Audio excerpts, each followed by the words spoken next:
Gwalior high court में आखिर अंबेडकर जी की मूर्ति कब लगेगी और कैसे लगेगी? क्या कोर्ट आदेश का कोई तवज्जो रह भी गया है या नहीं? क्या मनुवादी वकील की इतनी ताकत हो गई कि अंबेडकर जी की मूर्ति को लगने नहीं देंगे? क्या भीम आर्मी के जो सेना है, क्या उन पर कहर ढाकर, उनसे मार पीट कर, लड़ाई कर, क्या आप ये बताना चाहते हैं कि मनुवादियों की ताकत संविधान से ज़्यादा है? क्या मनुवादियों की ताकत अंबेडकर जी से ज़्यादा है?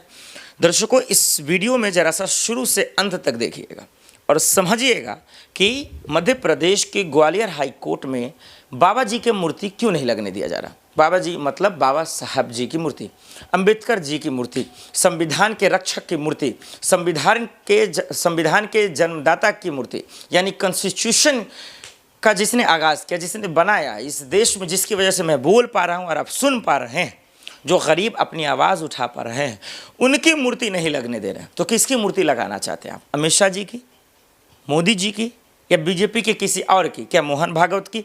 किसकी लगाना चाहते हैं आप? या जिसको मानते हैं आप उसकी?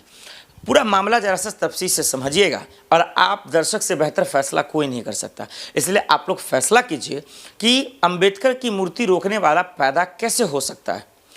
कोर्ट में संविधान की बात होती है, कानून की बात होती है, कोर्ट में सबूत की बात होती है, और कोर्ट में जब कोर्ट के ही आदेश हैं, तब जब आप अंबेडकर की मूर्ति नहीं लगने देंगे तो किसकी लगने देंगे?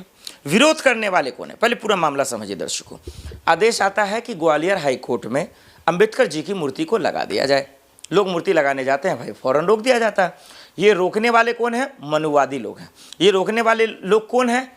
संविधान विरोधी लोग हैं। ये रोकने वाले लोग कौन हैं? गांधी जी के विरोधी लोग हैं। ये रोकने वाले कौन हैं? अंबेडकर की विरोध करने वाले लोग हैं, जो अंबेडकर की कसम तो खाते हैं लेकिन गुण किसी और का गाते हैं। गांधी की रास्ते पर, उनकी सोच पर चलने का ढोंग तो करते हैं लेकिन एक्चुअल में चलते किसी और पे।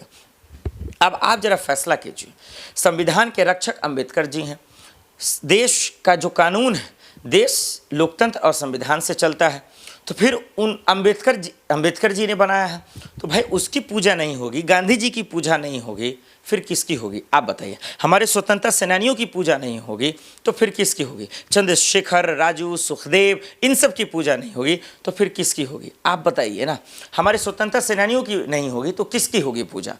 भाई हम सब तो उसी की पूजा करेंगे, हम तो गांधी की पूजा करेंगे, हम तो अंबेडकर जी की पूजा करेंगे, क्योंकि हम संविधान और लोकतंत्र के मानने वाले लोग हैं। हम उन्हीं की वजह से महफूज और खुश हैं। नहीं तो ये मनुवादी आपको जीने नहीं देंगे, जीने पर हराम, जीना मुश्किल कर देंगे। और यही खबर, इसी तरीके का घटना, इसी तरीके की खबरें ग्वालियर हाई कोर्ट से आती है। भाई रोक देते हैं। वो कहते हैं कि ये धर्मशाला थोड़ी है। बिल्कुल आपने ठीक कहा। जो मनुवादी वकील हैं उनका कहना है कि ये जो ग्वालियर कोर्ट है ये धर्मशाला नहीं है। बिल्कुल आपने ठीक कहा, ये धर्मशाला नहीं है। ये दरअसल जो है संविधान का मंदिर है, लोगों के न्याय का मंदिर है, लोगों की उम्मीदों का मंदिर है, पूरे हिंदुस्तान के आवामों का मंदिर है। वहाँ उम्मीद है कि कोर्ट फैसला करता है सबूतों को देखकर, सबूतों के आधार पर, संविधान में लिखे हुए आर्टिकल के अकॉर्डिंग। तो आप फिर तो अंबेडकर जी का नहीं लगेगा तो किसी हिंदू मुसलमान के किसी भगवान का लगेगा? बिल्कुल भी नहीं। ये उसकी जगह है ही नहीं। भगवानों का जगह मंदिर में है, और अगर मुसलमानों की बात करें तो उसका मस्जिद में है। तो वो अपनी अपनी करते हैं, उसके लिए स्वतंत्रता है। लेकिन इस बीच में जो अंबेडकर जी की मूर्ति रोकने वाले पैदा हो रहे हैं, फिर वो उनकी मानसिकता क्या हो सकती है, उनका सोच क्या हो सकता है, इसको परखिए और अब आपको बताते हैं कि इसका रास्ता क्या है।